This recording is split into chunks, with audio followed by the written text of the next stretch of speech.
जो पिछले अध्याय में हमने ये सारी चीज़ें पढ़ी थी, पिछली जो मेरा वीडियो था उसमें हमने ये सारी चीज़ें पढ़ी थी। आज हम इस पार्ट 2 के अंदर जो है संवृत्त का गुण पढ़ने वाले हैं, परिमेय संख्याओं के गुणधर्म हम लोग पढ़ने वाले हैं 1.2 प्रश्नावली के अंतर्गत। और 1.2.1 में हम लोग संवृत्त को पढ़ेंगे। संवृत्त क्या होता है? संवृत्त यानी इसका मतलब होता है घेरा हुआ, यानी जब हम कोई क्रिया करते हैं या किसी चीज़ को हम लोग परखने की कोशिश करते हैं तो क्या वो संवृत्त की क्रिया के अंतर्गत आती है, यानी उनमें से है या नहीं है। ठीक है, तो गणित के अंदर संवृत्त का मतलब ये होता है कि दो संख्या को हम लोग जोड़ते और घटाते हैं तो क्या रिजल्ट में हमें वही संख्या प्राप्त होती है या नहीं। अगर वही संख्या प्राप्त होती है तो वह संख्या जो है संवृत्त है उस क्रिया के लिए। ठीक है, देखिए बच्चों, गणित अगर आप सीखना चाहते हैं तो मैं सीधे से आपको कहता हूं कि सबसे पहले बोर होना छोड़ दीजिए। प्रॉब्लम कहाँ होती है, हम लोग क्यों नहीं सीख पाते, हम लोग क्यों नहीं अच्छे नंबर ला पाते और बहुत सारे बच्चे अच्छे नंबर ला पाते, उसका कारण ये कि वो बोर नहीं होते। हम लोग क्या कहते हैं, यार हमारे सर तो एक ही बात को 3 घंटे से समझा रहे हैं, 6 मिनट से समझा रहे हैं, 5 मिनट से समझा रहे हैं, चलो वीडियो छोड़ देते हैं, चलो उनकी क्लास में जाने ही छोड़ देते हैं। तो ये भागना हो गया किसी चीज़ से। भागा मत कीजिए किसी चीज़ से। कोई आदमी अगर आपको डिटेल में समझा रहा है तो वो आपकी दिमाग में ऐसी उतर जाएगी कि दोबारा कभी निकलेगी नहीं।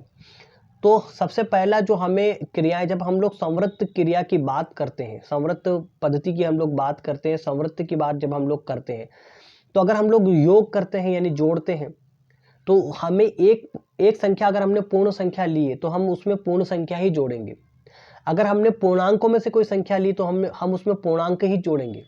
ठीक है, अगर हमने कोई परिमेय संख्या ली तो हम उसमें परिमेय संख्या ही जोड़ेंगे। इसी तरह से अगर आप मान लीजिए व्यवकलन यानी घटाव करना चाहते हैं तो हम अगर एक पूर्ण संख्या लेते हैं तो हमें उसमें से पूर्ण संख्या ही घटानी है। ठीक है, अगर हम लोग एक परिमेय संख्या लेते हैं तो उसमें से हमें परिमेय संख्या ही घटानी है। अगर हम एक प्राकृत संख्या लेते हैं तो उसमें से हमें एक प्राकृत संख्या ही घटानी है। अगर हम लोग एक पूर्णांक लेते हैं तो हमें उसमें से पूर्णांक संख्या ही घटानी है।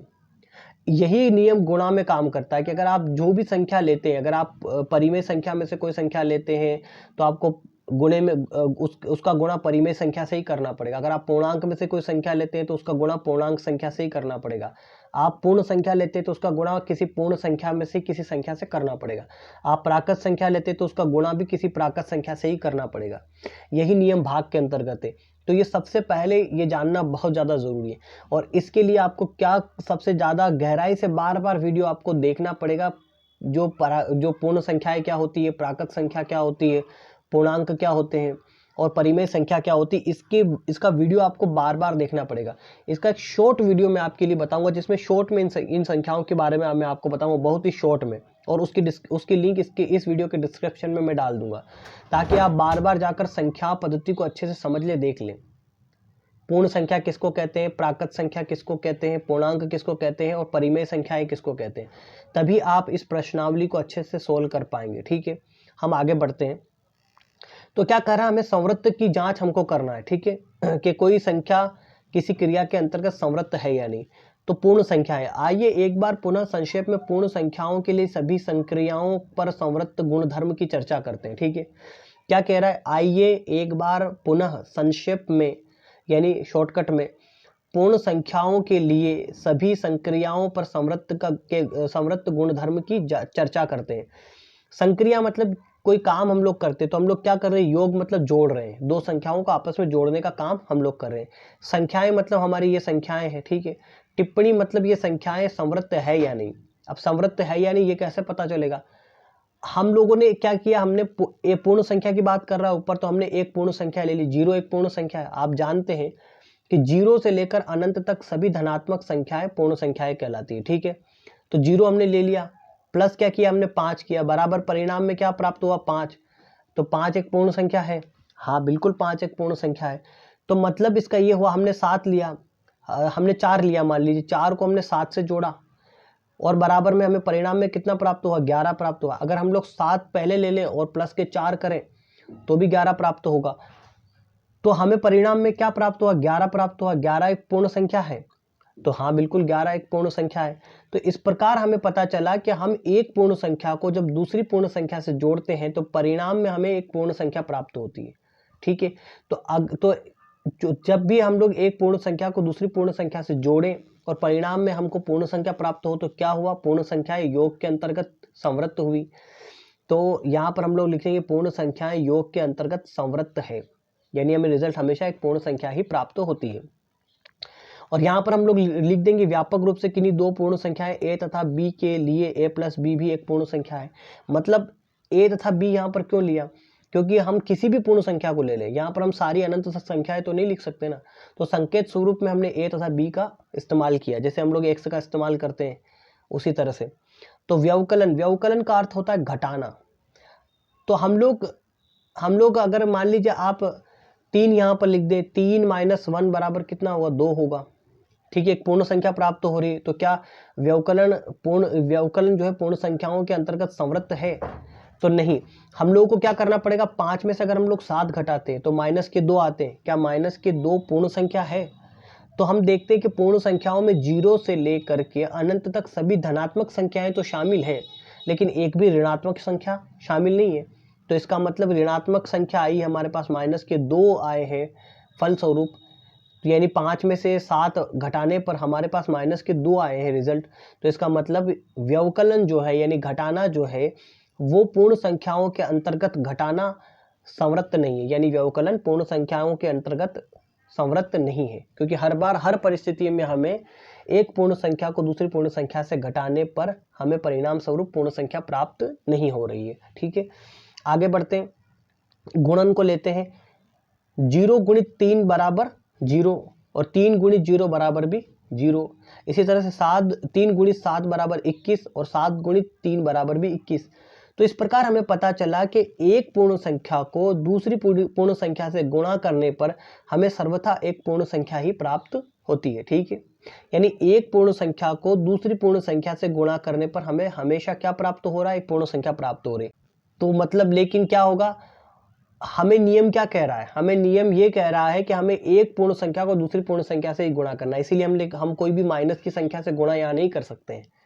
ठीक है ना, ये नियम है, कायदा है, इसीलिए कंफ्यूजन में नहीं आना है, क्योंकि 3 एक पूर्ण संख्या है, उसी तरह से 7 भी एक पूर्ण संख्या है। तो हमने दोनों पूर्ण संख्याओं का आपस में जब भी गुणा हम लोग करेंगे एक पूर्ण संख्या हमें प्राप्त होगी। अतः हम कह सकते हैं कि पूर्ण संख्याएं जो है गुणन के अंतर्गत संवृत्त है।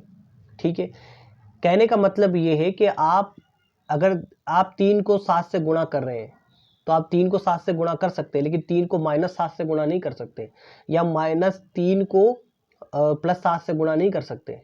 ठीक है, संवृत्त के गुण धर्म के अंतर्गत, इस बात को याद रखिएगा, यह आपका आगे सवाल हल करने में जो काम आएगा। भाग करते हैं, अगर हम लोग 5 को 8 से भाग लगाते हैं तो हमें 5/8 प्राप्त होता है, यानी हमें जो है पूर्ण संख्या प्राप्त नहीं होती है। देखिए पॉइंट में अगर उत्तर आता है तो पूर्ण संख्या नहीं है। ठीक है, अगर आप भाग लगाएंगे, 5 आपको बीच में लिखेंगे और एक साइड में आप लिखेंगे 8, 8 5 से जो है बड़ा है तो भाग जाएगा नहीं, तो भाग नहीं जाएगा, जिसका हम लोग दशमलव लगाएंगे। ठीक है, और फिर 5 के आगे एक 0 लगा देंगे तो 8 और 5 40 हो जाएगा। अब 8 का भाग लगा रहे हैं तो 8 और 5 40 हो जाएगा, यानी 10 फिर भी बच जाएगा।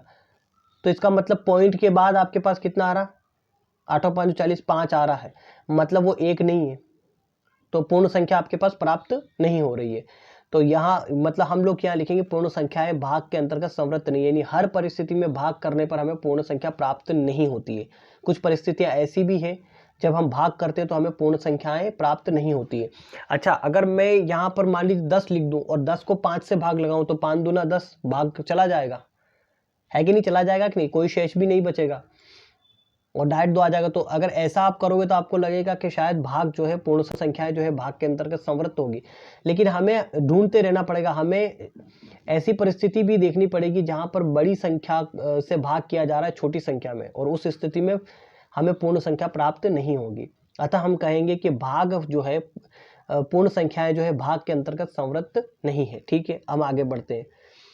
अब हमको ये क्या कह रहा है, पूर्णांक के साथ भी यही प्रक्रिया हमको करके दिखानी पड़ेगी कि आइए अब हम उन संक्रियाओं का स्मरण करते हैं जिनके अंतर्गत पूर्णांक संवृत्त होते हैं। ठीक है, तो हम लोग पहले क्या करेंगे, वही संक्रिया लिख लेंगे और फिर बीच में आप लोग लिख दे संख्याएं और साइड में आप लोग लिख दे टिप्पणी, 3 खाने टिप्पणी लिख दे, 3 खाने हम लोग बना लेंगे। योग मतलब जोड़ना। तो अब क्या करना, अब हमको क्या कह रहा है, पूर्णांक की बात कर रहा है, मतलब हमको एक पूर्णांक संख्या से दूसरी पूर्णांक संख्या को हमने जोड़ना है।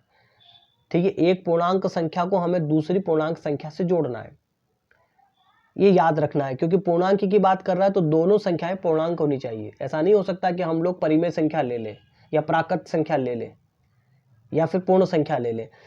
तो पूर्णांक संख्या का नियम क्या कहता है? पूर्णांक संख्या का नियम कहता है कि 0 से लेकर अनंत तक सभी धनात्मक संख्याएं भी पूर्णांकों के अंतर्गत आती है। और 0 से लेकर के, जीरो ना तो प्लस में होता है ना माइनस में होता है, याद रखिए।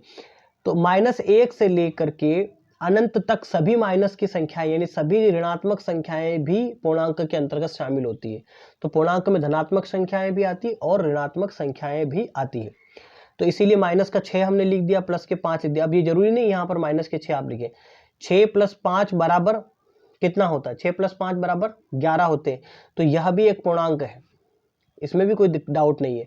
इसी तरह से -6 + 5 बराबर -1, तो -1 प्राप्त हो रहा। अब देखिए, तो भी यह एक पूर्णांक है, क्योंकि हम जानते हैं -1 से लेकर अनंत तक माइनस की सारी संख्याएं पूर्णांक के अंतर्गत आती है। लेकिन अभी यहाँ पर देखिएगा, यहाँ पर देखते हैं पिछले सवाल में, यह देखिए पूर्ण संख्याओं के अंतर्गत क्या हुआ था। जब हमने 5 में से 7 घटाए थे तो -2 आ गया था। तो हमने क्या जवाब दिया था? पूर्ण संख्याएं व्यवकलन के अंतर्गत संवृत्त नहीं है। लेकिन जबकि पूर्णांक की जब हम लोग बात करते हैं और रिजल्ट माइनस में आ रहा है, -1 आ रहा है, फिर भी हम क्या कह रहे हैं? पूर्णांक जो है योग के अंतर्गत संवृत्त है, क्योंकि पूर्णांकों के अंतर्गत माइनस की संख्याएं भी आती है। इसीलिए हम लोग वहां पर ये कह रहे हैं, क्या -7 + -5 एक पूर्णांक है? हमें सवाल पूछ रहा है, ठीक है। कह रहा है कि क्या माइनस माइनस क्या हो जाएगा, दोनों प्लस माइनस क्या हो जाएगा? माइनस हो जाएगा। तो ये आगे बच जाएंगे -7 और -5। तो माइनस, तो दोनों को जोड़ लेंगे, दोनों माइनस की संख्या है तो दोनों को जोड़ लेंगे, माइनस के 12 आ जाएंगे। देखिए यहाँ पर कोष्टक में 5 है माइनस के, तो इसका मतलब गुणा है ये। तो प्लस माइनस क्या होगा? माइनस हो जाएगा, ठीक है ना। यानी चिन्हों का गुणा हो जाएगा आपस में। जब हम ब्रैकेट को खोलेंगे तो चिन्हों का आपस में गुणा करना पड़ेगा। तो प्लस का गुणा माइनस में होगा तो माइनस आएगा। तो फिर हमारे पास अगले स्टेप में क्या बच जाएंगे? -7 और -5। तो -7 -5 को जोड़ेंगे तो कितना आ जाएगा? -12 आ जाएंगे। तो -12 भी एक पूर्णांक है, ठीक है। मैं अलग से, हम लोग जब आपको ये क्रियाएं मैं अलग से आपको करके दिखाऊंगा, ठीक है। अभी फिलहाल वीडियो लंबा नहीं करना है मुझे, ठीक है, इसलिए मैं ऐसे ही समझा रहा हूँ आपको।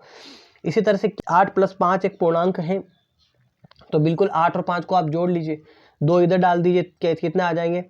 8 और 2 10 और 3 13 हो जाएंगे। 13, बिल्कुल हम जानते हैं कि सारी प्लस की संख्याएं भी पूर्णांक के अंतर्गत आती है, तो बिल्कुल 13 आएगा।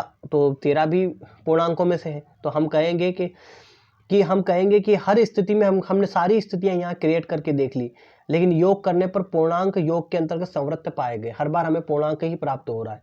हम चाहे माइनस करके कोई संख्या प्लस में जोड़े तो भी हमें पूर्णांक प्राप्त हो रहा है रिजल्ट में, और अगर हम लोग 2 माइनस की संख्या आपस में जोड़े तो भी हमें पूर्णांक प्राप्त हो रहा है, और अगर हम 2 प्लस की संख्या आपस में जोड़े तो भी हमें पूर्णांक प्राप्त हो रहा है।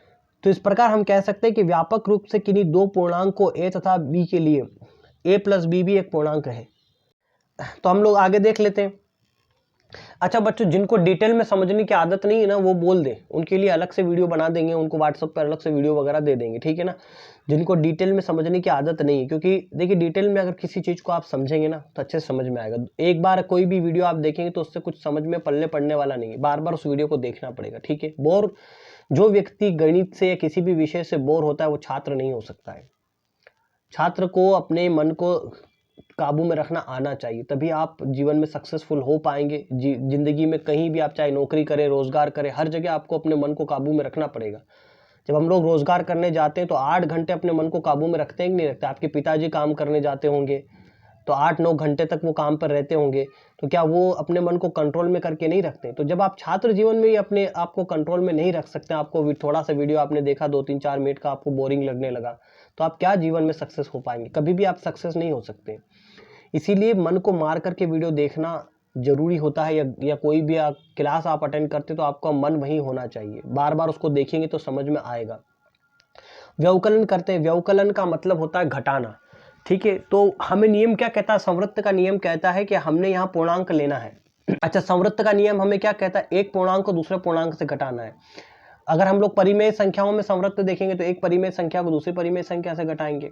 अगर हम लोग पूर्ण संख्या के अंतर्गत संवृत्त का गुण देखेंगे तो एक पूर्ण संख्या को दूसरी पूर्ण संख्या से घटाएंगे। तो यही नियम हमें हर जगह लागू करना है, ठीक है। तो व्यवकलन करते हैं यानी घटाते हैं।